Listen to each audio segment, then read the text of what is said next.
रामकृष्ण हरी मंडळी, श्री स्वामी समर्थ. गुरु पुष्यामृत योग म्हणजेच गुरुवारच्या दिवशी पुष्य नक्षत्र येणं म्हणजे गुरुवार आणि पुष्य नक्षत्र यांचा योग.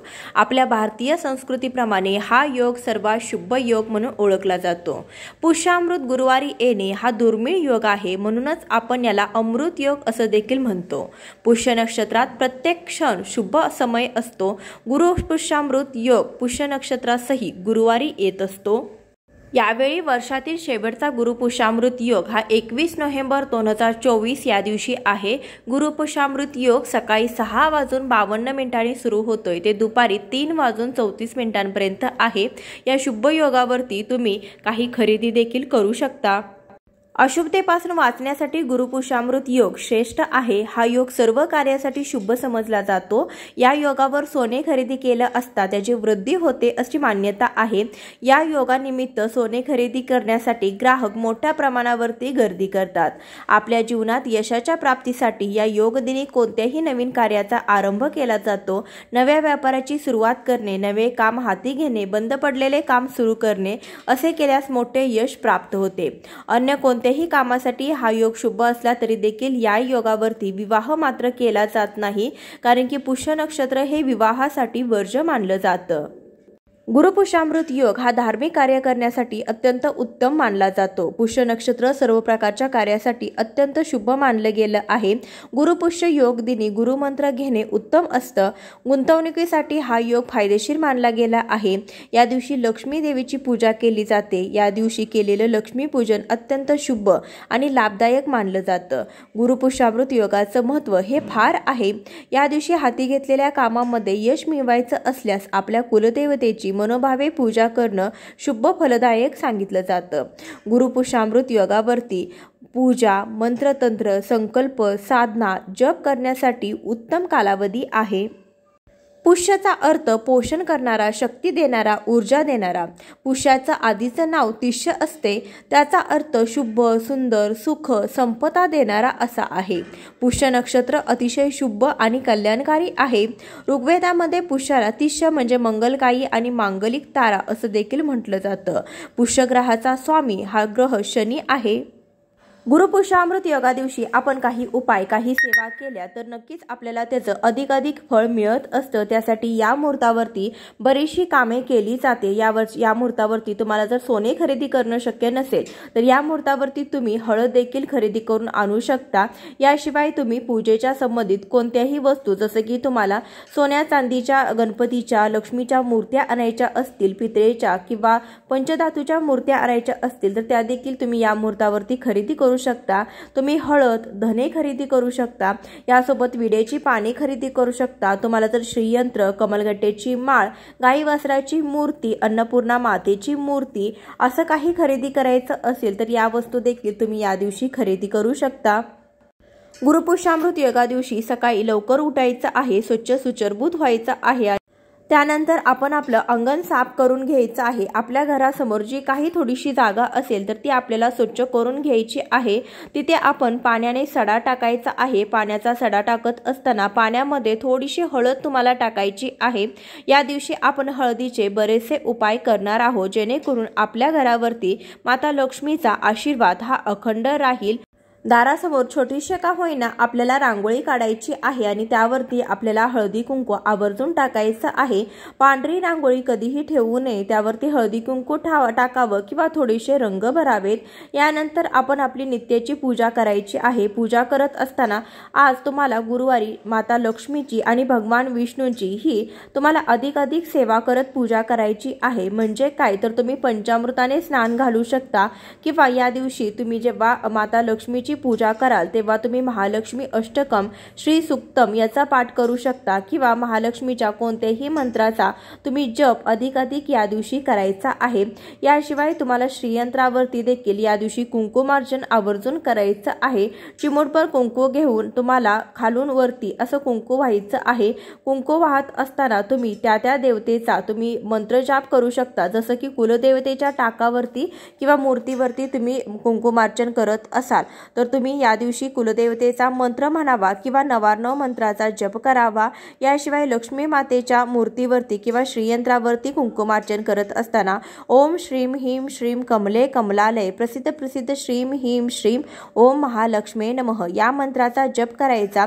श्री सुक्तम याचं पठण करायचं आहे। त्यानंतर जे कुंकू आहे तर त्यामध्ये एक शक्ती एकवटलेली असते, त्यासाठी ते कुंकू एका डबीमध्ये भरून ठेवायचं आणि त्यानंतर आपण कोणत्याही कामाला जात असताना हे कुंकू आपल्या कपाळी लावायचं किंवा घरातील कुलस्त्रीने हे कुंकू दररोज कपाळी लावायचे। यामुळे तुम्हाला तुमच्या कोणत्याही कामामध्ये यश मिळेल आणि तुमची कोणतीही कामे अडकलेली असतील तर ती देखील पूर्णत्वास जातील। या दिवशी हळदीच्या उपायामध्ये आपल्याला पाण्यामध्ये थोडीशी हळद मिसळायची आहे आणि ते पाणी आपण आपल्या उंबरट्यावरती शिंपडायचं आहे। असं केल्याने लक्ष्मी मातेच्या आगमनाचे आणि लक्ष्मी प्राप्तीचे मार्ग हे खुले होतात। यासाठी हा छोटासा उपाय आपल्याला करायचा आहे। उंबरट्याच्या दोन्ही बाजूला पाणी शिंपडायचं, कारण की इथे आपल्या पितरांचा वास असतो आणि गुरुवारी हा उपाय केल्याने आपल्याला पितरांचा आशीर्वाद मिळतो आणि आपल्या कामामध्ये कोणत्याही प्रकारचे अडथळे येत नाहीत। तुमचा गुरुग्रह मजबूत नसेल तर तुमच्या कामामध्ये सतत अडथळे येतात, तुमचं कोणतंही काम पूर्णत्वास जात नाही किंवा तुमच्या घरामध्ये आर्थिक चणचण ही भासत असते। त्यासाठी अशा शुभ मुहूर्तावरती आपण छोटे मोठे उपाय केले तर नक्कीच या समस्यातून आपल्याला बाहेर पडता येतं। या दिवशी आपल्या उंबरट्यावरती आपल्याला हळदीचं लेपन करायचं आहे। आपल्याला थोडीशी हळद घ्यायची, त्यामध्ये गोमूत्र तुम्ही किंवा गुलाबजल टाकू शकता, त्यानंतर थोडीशी चंदन पावडर देखील टाकू शकता आणि यामध्ये थोडंसं पाणी करून त्याची पेस्ट बनवून आपण उंबरट्यावरती त्याचं लेपन द्यायचं आहे। यानंतर तुम्हाला उंबरट्याच्या समोर छोटीशी रांगोळी काढायची आहे, दोन्ही बाजूला तुम्हाला दिवे लावायचे आहेत। तुम्ही सकाळी उंबरट्यावरती हळदीचं लेपन करू शकता आणि संध्याकाळी देखील तुम्हाला हे दिवे लावायचे आहेत। उंबरट्याची पूजा करून घ्यायची आहे। जी स्त्री घरातील जी कुलस्त्री आहे ती रोज उंबरट्याची पूजा करते, अशा घरामध्ये माता लक्ष्मीचा हा अखंड वास राहत असतो। या दिवशी आपलं मुख्य प्रवेशद्वार हे आपल्याला स्वच्छ करून घ्यायचं आहे। त्यावरती ओल्या कुंकवाने तुम्ही स्वस्तिक हे चिन्ह काढू शकता किंवा तुम्ही ओल्या हळदीने देखील स्वस्तिक हे चिन्ह काढू शकता। ज्यांचा गुरुग्रह कुंकुमत असेल तर त्यांनी हळदीमध्ये थोडंसं तूप मिसळून त्याने तुम्हाला इथे स्वस्तिक काढायचं आहे। असं केल्याने देखील तुमचा गुरुग्रह हा मजबूत होतो किंवा तुम्ही लाल रंगाने म्हणजे कुंकू ओलं करून त्याने स्वस्तिक काढलं तर नक्कीच आपल्या घरामध्ये माता लक्ष्मीचं आगमन होतं। तुमच्या घरावरती मुख्य दरवाजावरती स्वस्तिक हे चिन्ह चिटकवलेलं असेल तरी देखील ओल्या कुंकवाने या दिवशी आपल्याला स्वस्तिक हे चिन्ह काढायचं आहे। हळदी कुंकू व्हायचं आहे, फूल दाखवायचं आहे, निरांजन धूप ओवाळून आपल्याला पूजा देखील स्वस्तिक या चिन्हाची काढायची आहे। स्वस्तिक हे चिन्ह शुभतेचं प्रतीक असतं। ज्या घरावरती स्वस्तिक हे चिन्ह असतं अशा घरामध्ये कोणतीही नकारात्मक शक्ती प्रवेश करीत नाही, शिवाय लक्ष्मी प्राप्तीचे देखील मार्ग खुले होतात। यासाठी स्वस्तिक या चिन्हाचा आपण असा वापर नक्कीच करायचा आहे। या शुभ मुहूर्तावरती आपण आपल्या किचनची म्हणजे आपल्या अन्नपूर्णा मातेची देखील पूजा करायची आहे। महिलांचा हा अर्ध्याहूनही जास्त वेळ किचनमध्ये जात असतो आणि ज्या गृहिणीच्या डोक्यावरती माता अन्नपूर्णेचा आशीर्वाद असतो त्या घरामध्ये धन आणि धान्याची कधीही कमतरता भासत नाही। यासाठी आपल्याला अन्नपूर्णा मातेची अशी सेवा आवर्जून करायची आहे। किचनच्या भिंतीवरती तुम्ही ओल्या कुंकवाने स्वस्तिक हे चिन्ह काढायचं आहे। त्यानंतर शेगडीची देखील पूजा करून घ्यायची आहे। तुम्ही स्वस्तिक काढू शकता किंवा 5 नाम ओढू शकता। शेगडीवरती देखील हळदी कुंकू पुष्प अक्षता व्हायच्या आहेत। अशा प्रकारे अन्नपूर्णा मातेची पूजा करायची। त्यानंतर अन्नपूर्णा मातेला समर्पित म्हणून आपण हा एक दिवा लावायचा आहे। दिवा लावत असताना छोटीशी रांगोळी काढून त्यावरती दिवा ठेवावा, दिव्याला हळदी कुंकू पुष्प अर्पण करावे आणि हा दिवा आपण अन्नपूर्णा मातेला समर्पित असा हा लावायचा आहे। अन्नपूर्णा मातेच्या मंत्राचा जप करत करत ही सेवा तुम्हाला करायची आहे। गुरुपुष्यामृत योगा दिवशी तुम्ही विष्णू सहस्रनामाचा पाठ करू शकता, व्यंकटेश स्तोत्राचं पठण करू शकता, कनकधारा स्तोत्र, श्री सुक्तम, लक्ष्मी अष्टकम अशा काही सेवा तुम्ही करू शकता। तुमच्या गुरुचा मंत्र तुम्ही जप करू शकता। श्री स्वामी समर्थ या मंत्राचा 11 वेळा जप अवश्य करावा। या दिवशी आपण ओम नमो भगवते वासुदेवाय नमः या मंत्राचा जास्तीत जास्त जप करायचा आहे, कारण की ज्या घरामध्ये भगवान विष्णूंची सेवा केली जाते, उपासना केली जाते, अशा घरामध्ये माता लक्ष्मी ही आपोआपच येत असते। या दिवशी सकाळीच आपण तुळशीची पूजा करायची आहे आणि संध्याकाळी देखील तुम्हाला तुळशीची पूजा करायची आहे। तुळशीसमोर छोटीशी रांगोळी काढायची, हळदी कुंकू व्हायचं, तुळशीला देखील हळदी कुंकू व्हायचं आहे, जल अर्पण करायचं आहे। त्यानंतर तुम्ही तुपाचा दिवा तुळशीसमोर लावू शकता। या दिवशी तुळशीला तुम्ही कच्चं दूध आणि थोडीशी हळद देखील अर्पण करू शकता। असे केल्याने देखील लक्ष्मी प्राप्तीचे योग तयार होतात। घरामधील ज्या काही समस्या असतील तर त्या समस्या देखील दूर होतात। तुळशीची पूजा करत असताना ओम सुभद्राय नमः किंवा ओम नमो भगवते वासुदेवाय नमः या मंत्राचा जप करावा।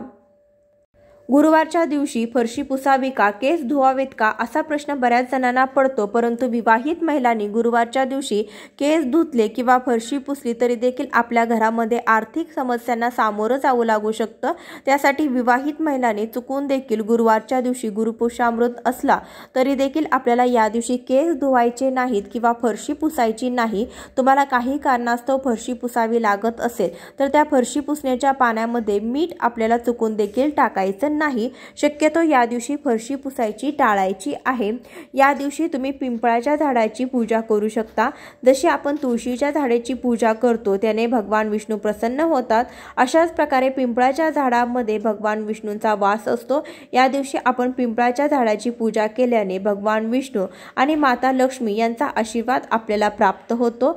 आपल्याला पिंपळाच्या झाडाला जल अर्पण करायचं आहे, तुपाचा दिवा लावायचा आहे, 11 प्रदक्षिणा घालायच्या आहेत। प्रदक्षिणा घालत असताना ओम नमो भगवते वासुदेवाय नमः या मंत्राचा जास्तीत जास्त आपल्याला जप करायचा आहे।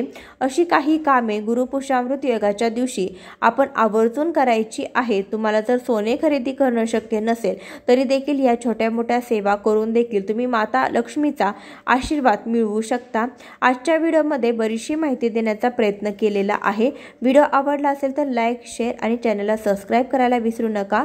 श्री स्वामी समर्थ।